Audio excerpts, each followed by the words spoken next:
In April, Musk signed a deal to buy Twitter and turn it into a private company. When Musk said in July that he was pulling out of the deal, Twitter sued him almost right away to enforce the contract and make Musk buy it at the agreed-upon price of $44 billion.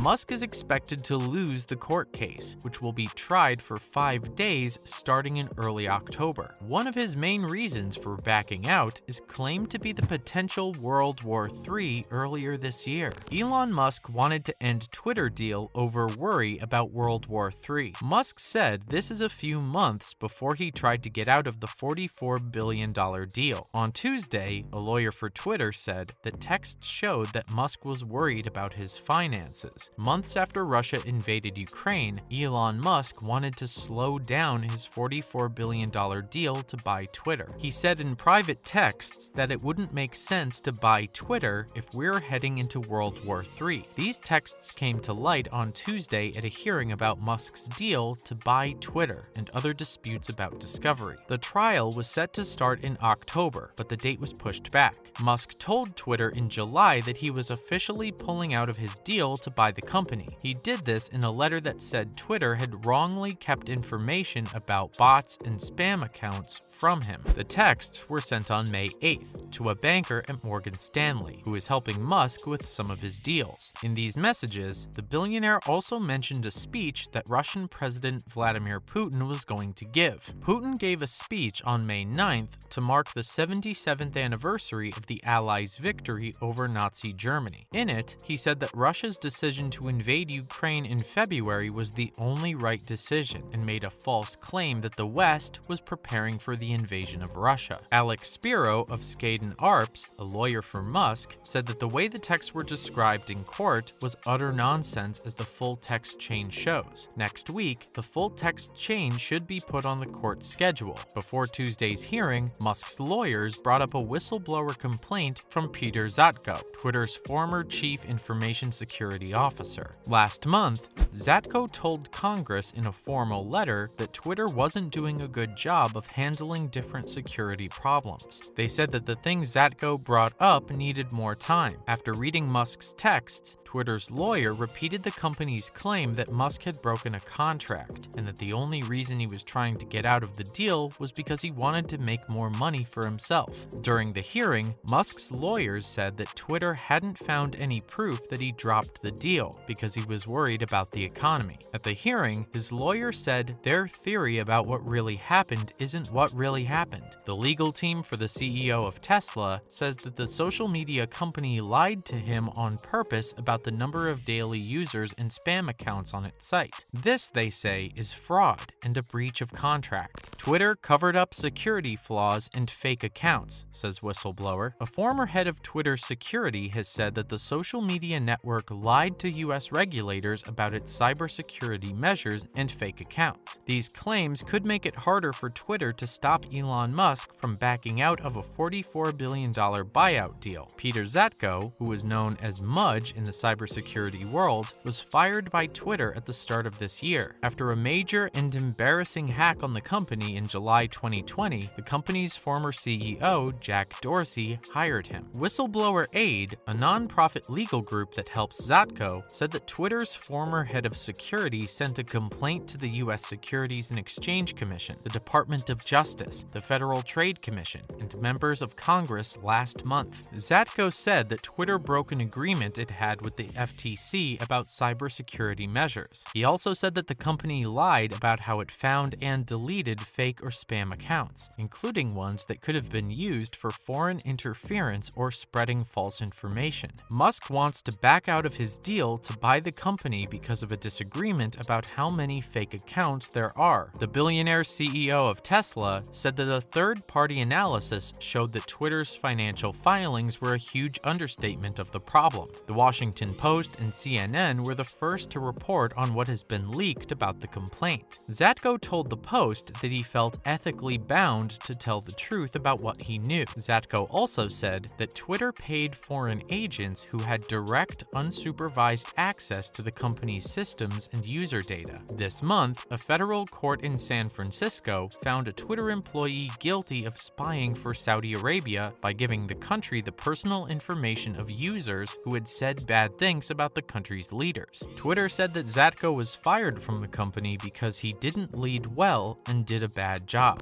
Judge allows Elon Musk to include whistleblower claims in Twitter battle. Elon Musk won his legal battle against Twitter to get out of his $44 billion deal to buy the social media company, after a Delaware judge said she would consider whistleblower allegations made by the company's former head of security. After a 3-hour hearing, Chancellor Kathleen McCormick of the Delaware Court of Chancery agreed to let Tesla's billionaire CEO change his complaint to include claims made against Twitter by former employee Peter Zatko. Since July, Musk has tried to get out of buying Twitter. He says the company lied to regulators and underestimated the number of bots on the platform, which is against the merger agreement made in April. But last week, his team said that if Zatko's claims were true, it would be a new reason to cancel the deal. McCormick agreed to the request because it was low to change a complaint, but she agreed with Twitter and didn't let Musk's request to move the trial date to November happen. Instead, she kept the trial date for the week of October 17th. I'm sure that even a 4-week delay would cause Twitter too much harm to be worth it, she wrote. The decision could mean that Twitter's cybersecurity controls, which were criticized after hackers selling a crypto scam took over the official accounts of hundreds of public figures and businesses in July 2020, will be looked at again.